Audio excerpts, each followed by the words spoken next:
Thanks for the upgrade, babe. That was the first thing Miles said as he strolled into the living room, tossing his sunglasses on the coffee table like he was some movie star. He stood there, beaming, in a custom-tailored navy suit, his shoes practically glowing under the soft light. His luggage, monogrammed of course, was piled by the door, screaming luxury. I glanced at the first-class tags and the logos from upscale hotels in Europe. This was Miles Grayson in his element, dripping in bravado, basking in indulgence, and completely unaware that his entire fantasy was built on a trap he walked into with both feet. I couldn't help it. I laughed. "What's so funny?" he asked, frowning. "Oh, Miles," I said, shaking my head. "You have no idea what you've done." Let me rewind. My name is Leah Grayson. I'm 36 years old and I work in cybersecurity for a private firm here in Seattle. For the past 7 years, I've also been married to Miles, a man who, for a long time, I believed was simply a big dreamer. He was charming, spontaneous, and quick with words. Everyone liked Miles. He made every plan sound like a breakthrough idea. But for every one of his ideas, I was the one who made things actually happen.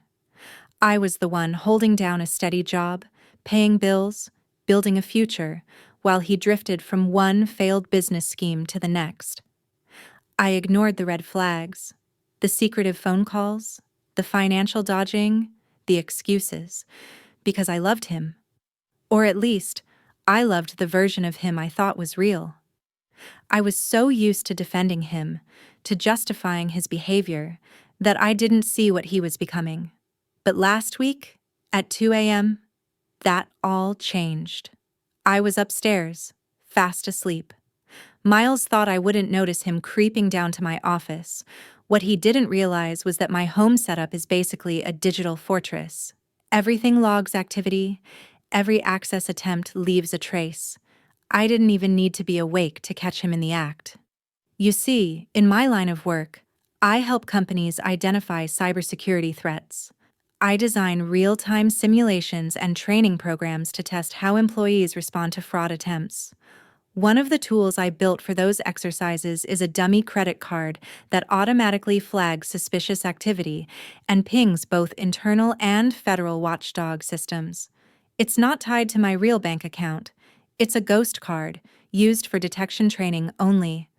And that's exactly the card Miles stole. He must have thought he was being clever.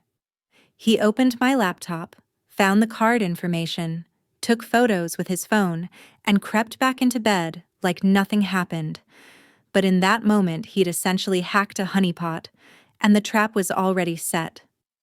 The next morning, I was sipping coffee when my phone started pinging. Over a dozen notifications from my fraud tracking app. My pulse quickened as I unlocked my phone and opened the dashboard.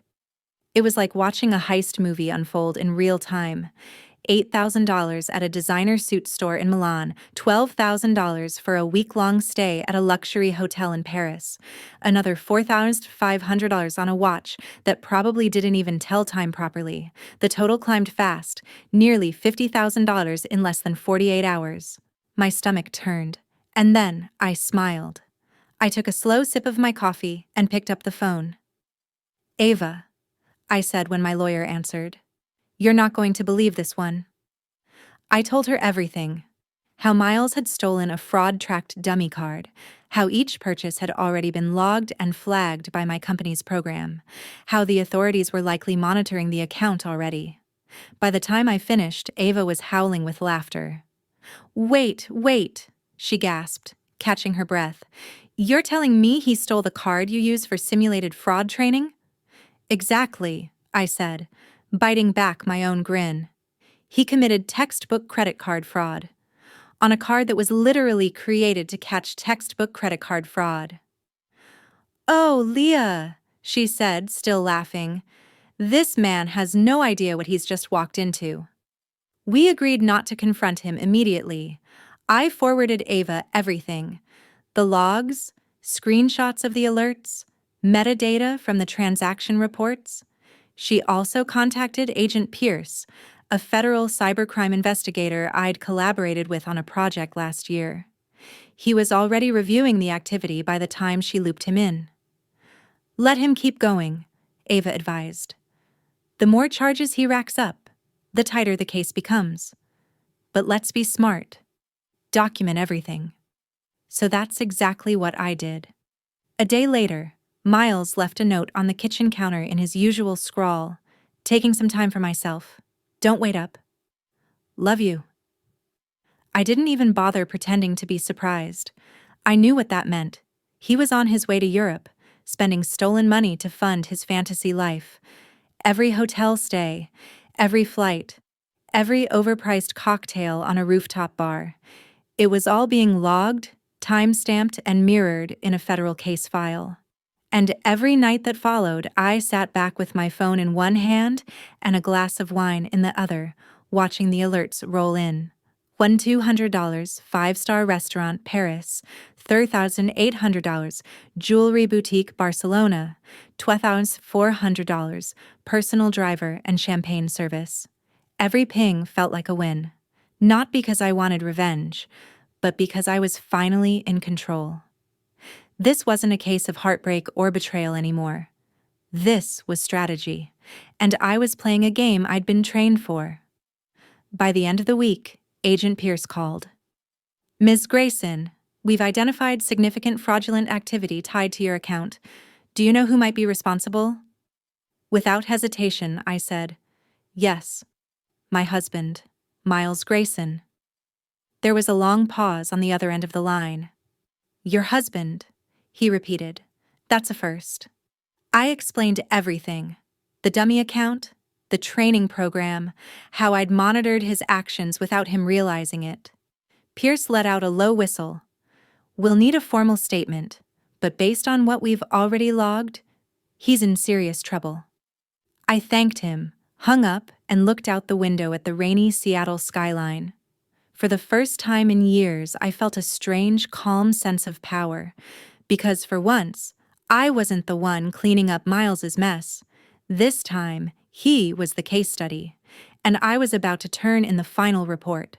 The next morning, I opened my inbox and found another wave of transaction alerts waiting for me like a curated highlight reel of Miles's stupidity. He hadn't even tried to pace himself. It was almost impressive how fast he could burn through money when it wasn't his. 60 yuan, $300 at a luxury watch boutique in Geneva. $4,000 for a personal spa retreat in the French Alps.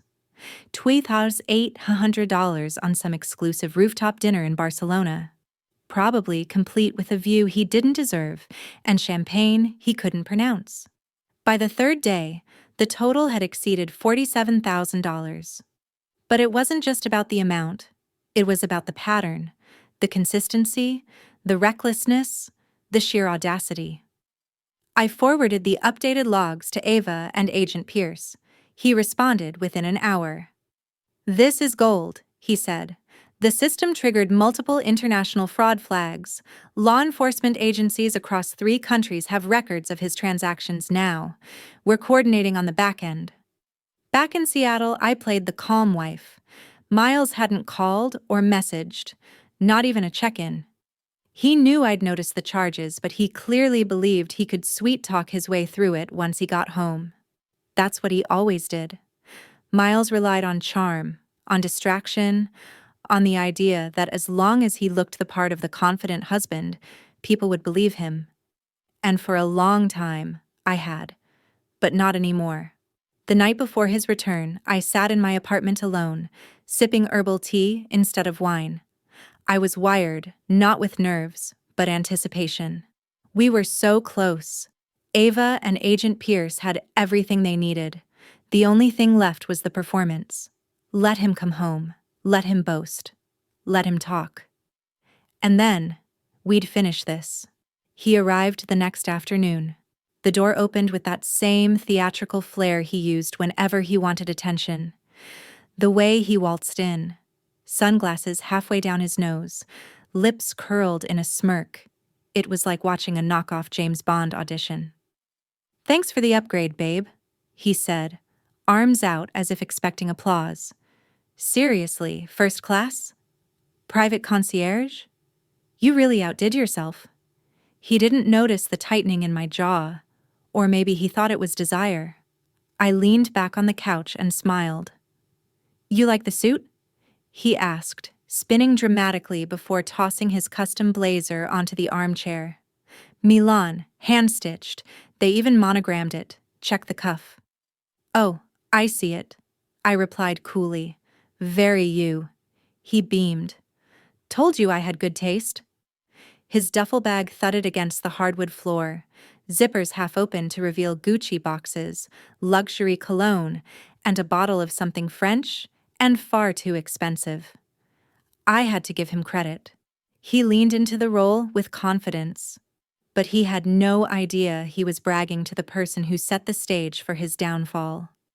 As he talked, I mentally checked off the timeline. Ava had texted earlier. All systems green, Pierce is on standby, your call. But I wanted one more thing first, proof straight from his mouth.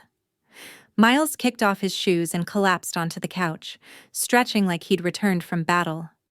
You should have seen the place in Paris, he said. Massive chandelier, marble floors. A guy named Christophe brought me breakfast in bed. You'd love it. Sounds elegant, I said, setting my phone discreetly on the armrest, already recording. Oh, and the food? He continued, gesturing with both hands. Like, absurd. They brought out this steak that was so rare I swear it was still mooing. I told them, Guys, I want it French, not feral. He cracked up at his own joke. I didn't. I just watched, nodding, letting him dig deeper. He reached into his bag and pulled out a gold watch, gleaming under the light. Best part? Nobody suspected a thing, not the hotel, not the stores, not even you. Wow, I said slowly, that's quite the accomplishment. I let that hang in the air. His grin faltered, just slightly, but he recovered fast. I mean, we're a team, right? He said. I just figured you'd get over the charges once you saw how much it meant to me. Look at me, I'm thriving. Thriving, I thought, on stolen money. From a trap card. That's not thriving. That's delusional. Still, I kept the mask on. I poured him a drink and asked him to tell me more about Barcelona. He talked, and every word was recorded. The next morning, Ava and I met at a cafe near my office.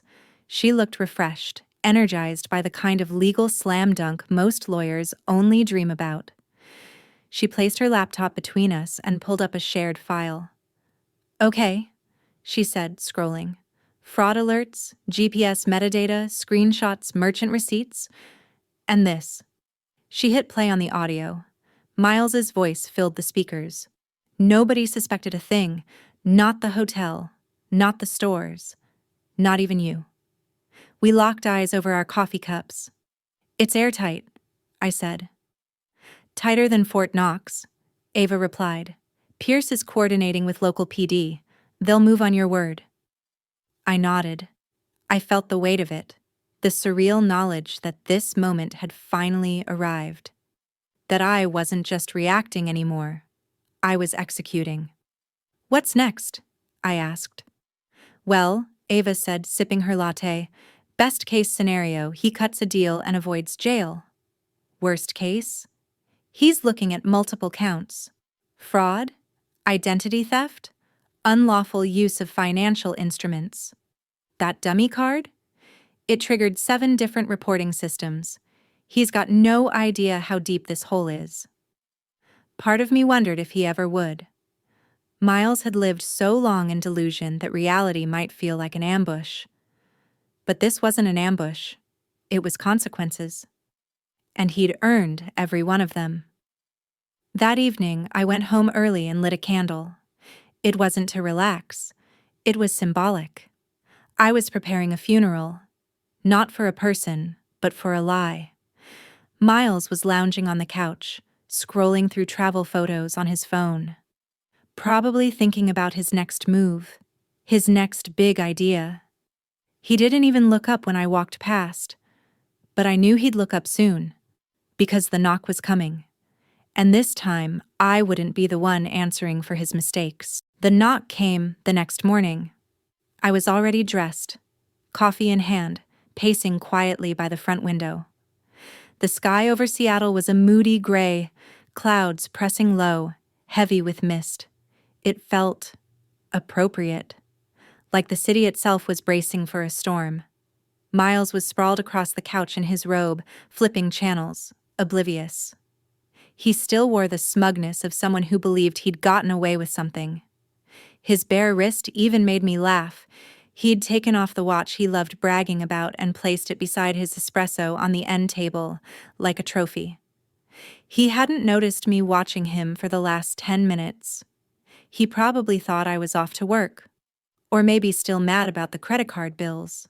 He didn't know that the knock he was about to hear would change everything. 3 firm raps. Miles looked up lazily, then narrowed his eyes. Expecting someone? Not exactly, I said, walking to the door. I opened it to find Agent Pierce flanked by 2 local officers in full uniform. Pierce gave me a polite nod. He was dressed like a tech exec on Casual Friday, gray blazer, sharp eyes, and not a hint of hesitation. "Good morning, Ms. Grayson. Is Mr. Miles Grayson home?" "He's inside," I said, stepping aside. "Please come in." The living room instantly shrank as they entered. Miles stood up slowly, confusion morphing into alarm as the badges flashed. "What the hell is going on?" he asked, voice sharpening. Pierce's tone was calm, almost too calm. "Mr. Grayson, you're under investigation for multiple counts of credit card fraud, identity theft, and unauthorized use of financial accounts. We'd like you to come with us for questioning." Miles froze. He blinked, then scoffed. "You've got to be kidding me. Leah." He turned to me, that fake smile returning like muscle memory. "Tell them this is all a misunderstanding. Some glitch." I crossed my arms. "A glitch?" I said, arching an eyebrow.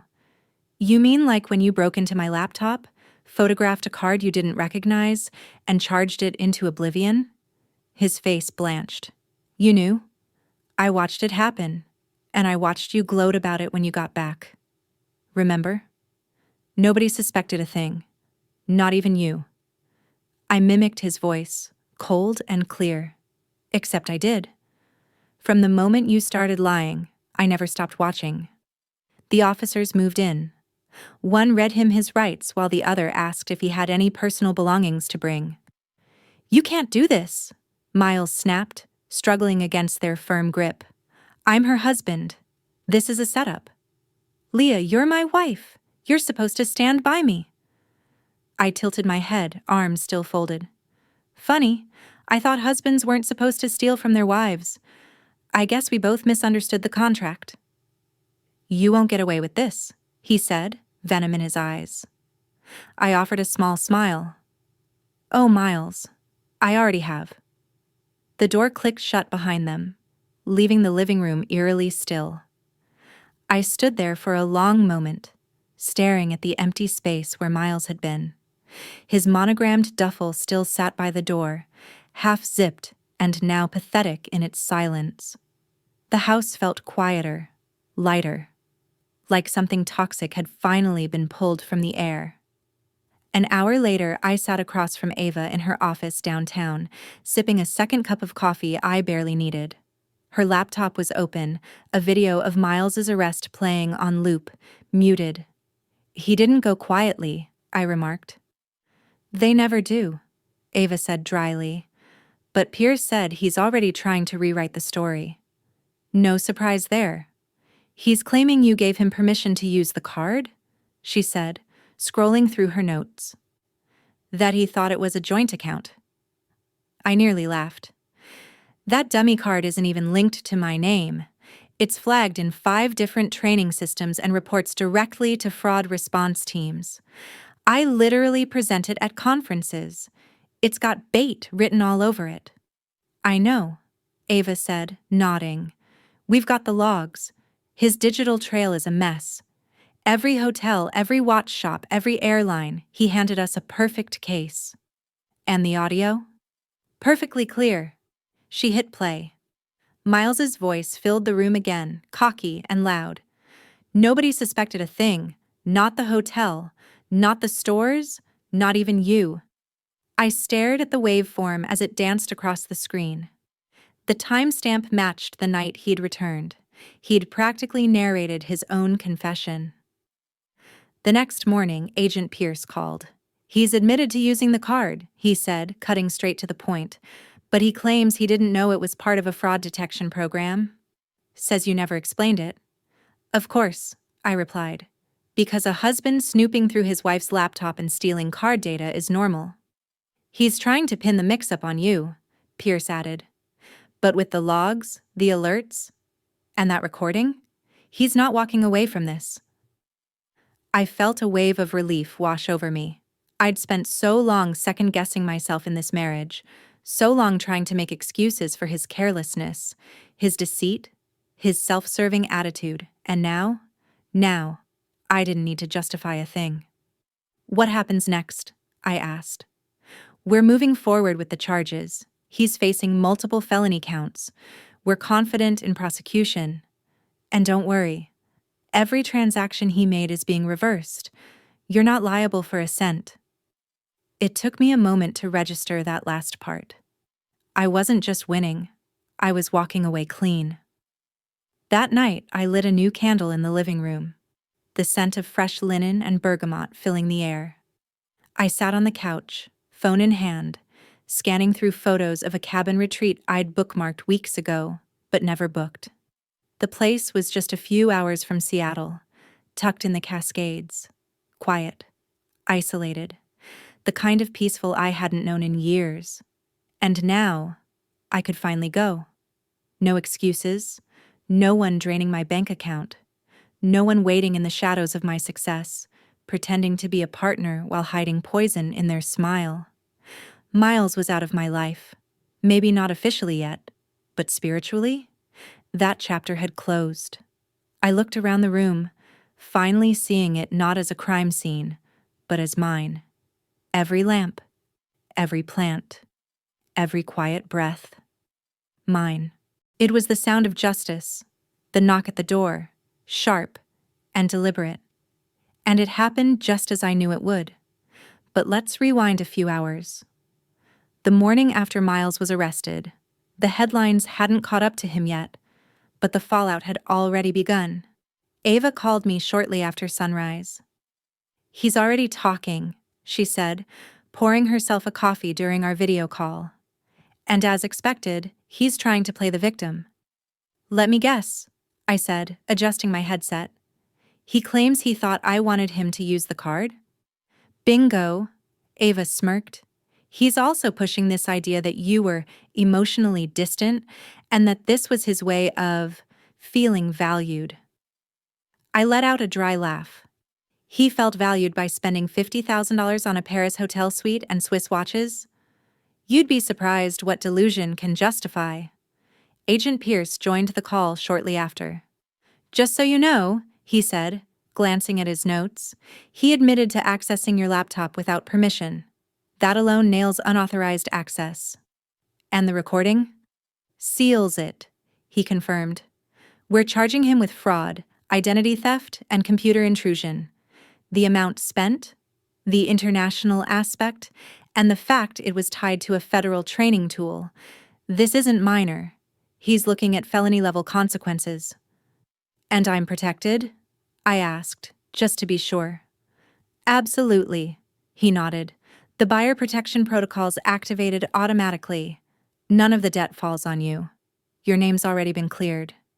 I didn't realize how long I'd been holding my breath until that moment. I hung up the call, stepped onto my balcony, and inhaled the cold Seattle air.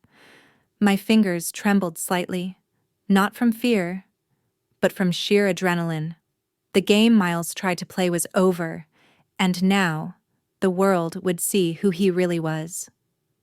Word spreads fast when your husband's face shows up in a criminal database.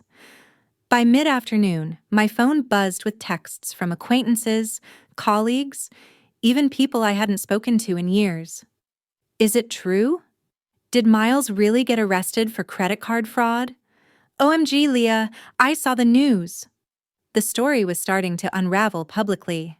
His curated image, charming entrepreneur, free spirit, devoted husband, was being stripped down to its core.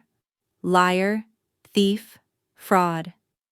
Even Nicole, the woman I'd long suspected he was seeing behind my back, apparently dropped him the moment she found out. Ava sent me a screenshot of Nicole's now-deleted Instagram post. It had been a glamorous photo of her in Rome, tagged with Miles. The caption had read, "Love is the ultimate escape. Now, gone. Funny how people disappear the moment your crimes go viral." I was sipping tea later that evening when my phone rang again. An unfamiliar number. "Curious," I answered. "Leah?" The voice was lower, subdued, almost timid. It was Miles. I didn't speak right away. Just silence on my end. Let him squirm. I need to talk to you," he said, sounding like a child caught with a broken vase. "No," I said flatly. "What you need is a lawyer." "Please," he continued, voice cracking. "I messed up, okay? I didn't mean for it to go this far. I just..." "Just what?" I interrupted, cold and unflinching. "You just thought I wouldn't notice? That I'd be flattered you stole from me? That I'd smile and say, 'Wow, thanks for bankrupting me in designer luggage?'" He went quiet. And then a whisper. "I thought you loved me." I exhaled sharply, fury rising in my chest. "I did," I said. "I loved the man you pretended to be, the one who looked me in the eye and said we were building something together. But that man was a lie, and I stopped loving lies a long time ago." Before he could respond, I ended the call. That was the last conversation I would ever have with him. A week later, Ava called to confirm what I already suspected. "He took a plea deal," she said, not bothering with small talk. "Avoided jail time, barely, but he has to repay every cent and complete 600 hours of community service." "Let me guess," I said. "His credit score's wrecked, his assets are frozen, and he's officially persona non grata in every luxury boutique from here to Monaco?" "Exactly. The court-ordered asset recovery. His precious watches? Confiscated? Hotel points? Gone. Oh, and his name's already on a fraud alert list, which means every transaction he tries to make from now on gets flagged." I closed my eyes and smiled. Not out of revenge, but satisfaction. The kind you feel when balance is restored. The divorce papers came through 2 days later. I poured myself a glass of wine and opened the envelope slowly, savoring the moment. Inside was a simple document with a powerful line near the bottom, "Finalized and irrevocable." I whispered it to myself. Then I said it again, louder. "Finalized and irrevocable." I wasn't just free. I was untouchable. The apartment, once haunted by his energy, now felt reborn. I'd removed every trace of him. Every framed photo, every coat he left behind, even the espresso machine he'd insisted on importing from Italy. Gone. Replaced with calm. That weekend, Lauren, my best friend since college, came over with a bottle of wine and my favorite Thai takeout. "To new beginnings," she said, raising her glass. "And the flaming dumpster I finally walked away from," I replied, clinking mine against hers. "You look lighter," she said, really looking at me, "like you've exhaled something that was suffocating you for years." "I have," I said. "I didn't realize how much energy I spent trying to fix someone who didn't even want to be saved." Lauren smiled and leaned back. "So what now?" I didn't answer right away. I looked around my space. The bookshelves I finally had time to organize, the vibrant blue throw pillows I'd chosen, the silence that no longer screamed but soothed. "Now?" I said. "Now I live. On my terms." The weeks that followed felt like waking up after years of sleepwalking. For the first time in a long time, I didn't flinch at every email notification. I didn't brace myself when the phone rang. And most importantly, I didn't wonder where Miles was, because I knew exactly where he wasn't. Here. Miles had officially moved back in with his parents in Tacoma. According to mutual friends, his fresh start involved sleeping in his childhood bedroom and applying for jobs he'd never be hired for. Employers weren't exactly lining up for a man with a federal fraud record and a revoked passport. The designer suits were gone, seized as part of the plea deal. His luxury watch collection? Liquidated for restitution. Even his beloved Italian leather loafers were reportedly boxed up by the court. Meanwhile, I was thriving. I started taking walks again. Early morning ones along Green Lake, the kind I'd stopped doing years ago because Miles always had a complaint. Too cold, too early, too boring. Now, they were my reset button, a reminder that I didn't owe anyone my peace. My apartment began to feel more like mine. I replaced the gray curtains with deep teal ones, hung abstract art over the fireplace, bought a new couch that was plush, colorful, and unapologetically me. Every change was symbolic. Every shift, a reclaiming. I even changed the Wi-Fi name from Grayson Home to Solo Secure. A tiny cybersecurity joke just for me. The best part? I stopped apologizing for my own strength, for the decisions I made to protect myself. There was a time when I would have worried how people saw me, worried I'd seem cold or calculated. But what I did wasn't vengeance. It was survival. And then, empowerment. Miles tried reaching out again, this time through a mutual friend, Melanie, who clearly hadn't gotten the memo. He wants to apologize, she said cautiously over coffee one afternoon. He says he's changed. Changed into what? I asked, taking a slow sip. A decent human being or a more creative liar? Melanie paused. He says he was going through something. We all go through things, I said. Most of us don't steal $50,000 and then brag about it in a monogrammed bathrobe. She didn't argue. She just nodded and changed the subject. It was happening more and more. People were beginning to realize that the version of Miles they had known, or wanted to believe in, wasn't real. They were seeing what I had seen for years but hadn't wanted to admit. He didn't just lie to me. He was the lie. Ava called a few days later to wrap up the last piece of legal paperwork. He completed his first week of community service, she said. Apparently, they assigned him to clean public restrooms at the ferry terminal. I didn't even try to hide my smile. That's poetic. Also, she added, his credit score has officially bottomed out. Like, sub 500, he couldn't finance a bicycle right now. That's more satisfying than it should be. You're handling this better than most people would, she said. I'm not handling it, I replied. I'm releasing it. The divorce paperwork was finalized, restitution payments were scheduled, and with Ava's help, I secured my financial records against any future tampering. Miles would be monitored for the next 3 years. Every dollar he earns reported, every payment verified. But it wasn't about the money anymore. It was about the space I'd reclaimed, the clarity. One night, as I was pouring a glass of red wine, my phone buzzed. An email from Miles. I stared at it for a long time before opening it. The subject line read, I just want you to know. It was a long, rambling monologue about how he'd changed, how he missed the life we built, how he still loved me in his own way.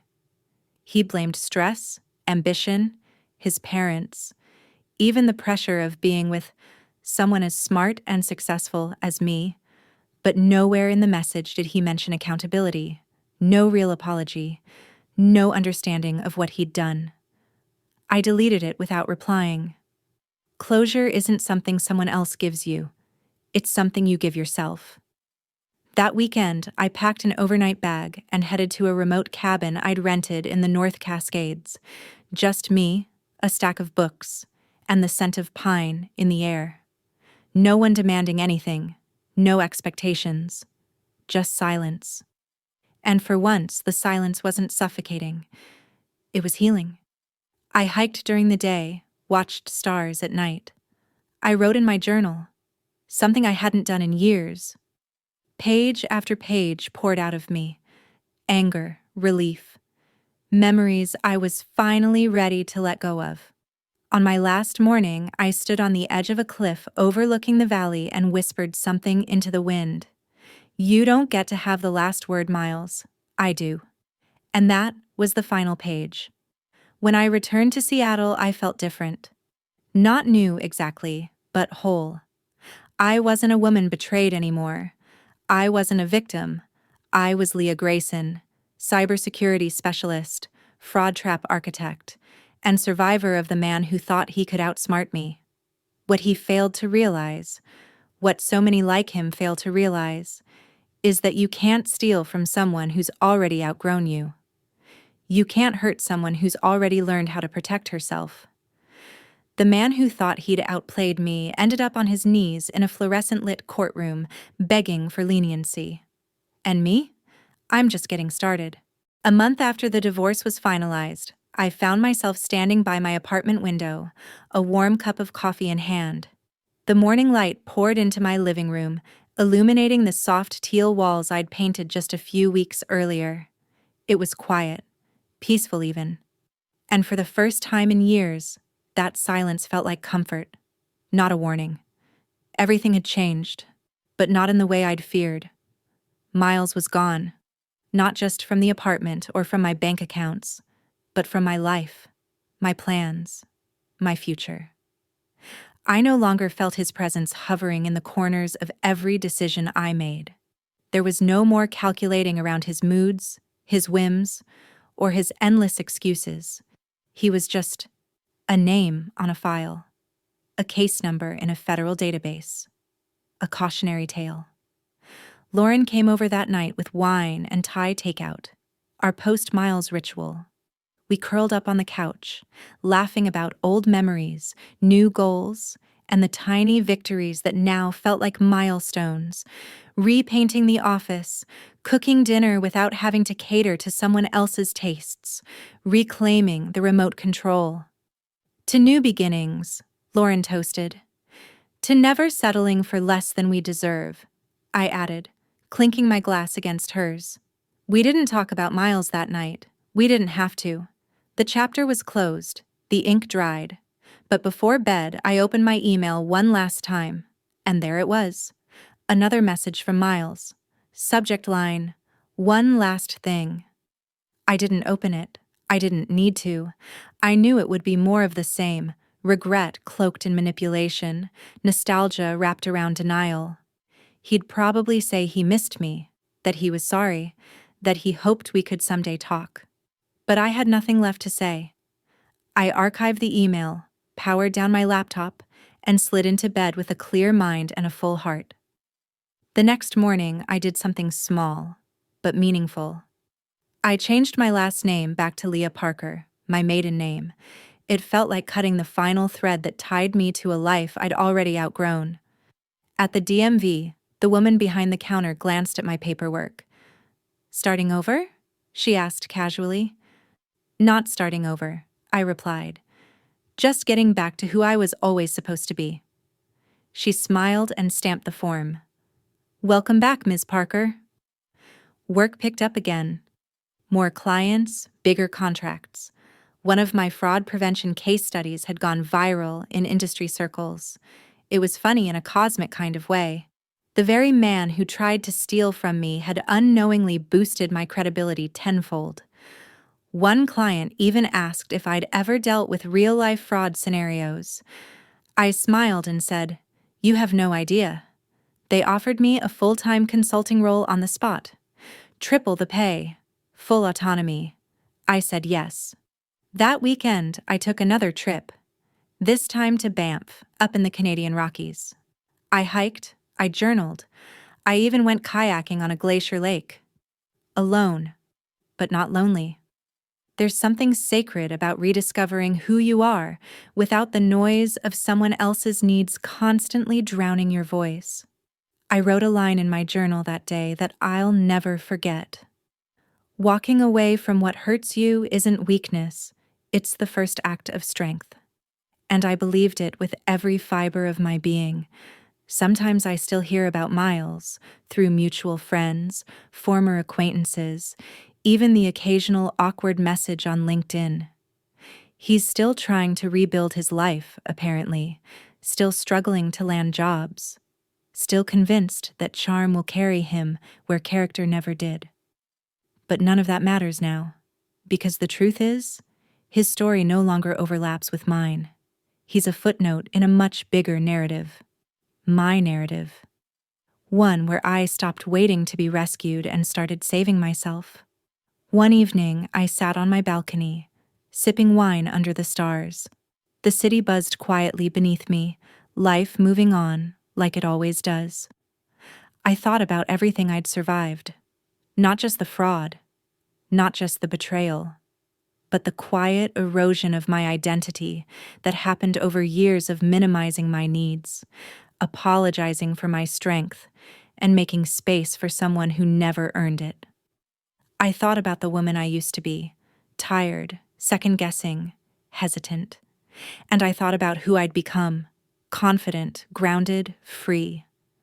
I raised my glass to the night sky. To me, I whispered, to starting over, to never giving away my power again.